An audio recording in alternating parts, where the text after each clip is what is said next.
Żewġ stħarriġ tal-opinjoni pubblika li ħarġu l-ħadd mill-professur Vincent Marmara u l-Gazzetta Malta Today u ieħor intern mill-Partit Nazzjonalista li ġie kwotat mit-Times it-tlieta filgħodu, ħolqu rebus b'aktar ġlied bejn il-kontestanti għall-kariga ta' kap ġdid Alex Borg u Adrian Delija. Fil-każ tal-ex kap li qed jittama li jerġa' jkollu tmun fidejh mix-xahar id-dieħel, iż-żewġ stħarriġ tal-ħadd ħolqu arja tqila fil-kamp tiegħu, waqt li dak li rreferi tal Times ġie mfaħħar minn niesu. Dawk qrib Alex Borg li ngħataw l-arja bis-surveys tal-ħadd iddarsu b'dak li ħareġ fit-Times, li wkoll ġie skreditat mid-deputat Awċi innifsu fejn qal il-Gazzetta ma tistax titkellem dwaru għax ma ratux.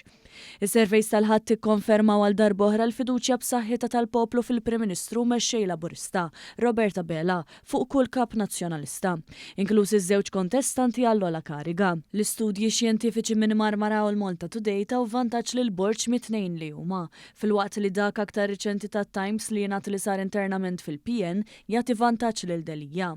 Dan wassal biex matul il-jum tal-ħadd u tnejn iż-Delija nfexxew battak fuq is-surveys. Buħud bħal Paul Borg jgħidu li dak li rridu aħna nindeċiduha aħna t-tesserati u l-ebda survey immanipulata apposta. Ikkummenta wkoll Chris Falzon li hu impjegat ta' Mezzola li skontu bħalissa għaddejja kampanja anonima kontra Adrian Delija għax hemm min ma jridux kap. Falzon ma qalx min qed jagħmel din il-kampanja anonima kontra Delija, għalkemm skont informazzjoni li waslet lil One News ta' Borg qed jimbuttaw kampanja personali kontra Delija.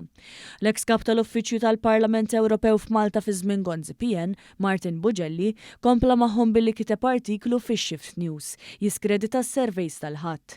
Mhux magħruf jekk Bugelli hux se jikkummenta dwar is-survey li rreferit għalih it-Times li jagħti vantaġġ lil Delija.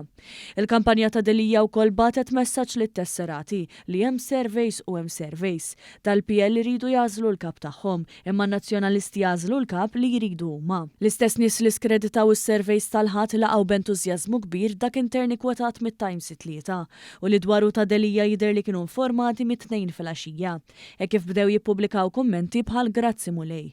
Minnaħa l-oħra fil-jiem tal-ħadd u tnejn in-nies ta' Alex Borg infexxew f'delirju ta' ferħ u atteġġjament li xileb ġewwa.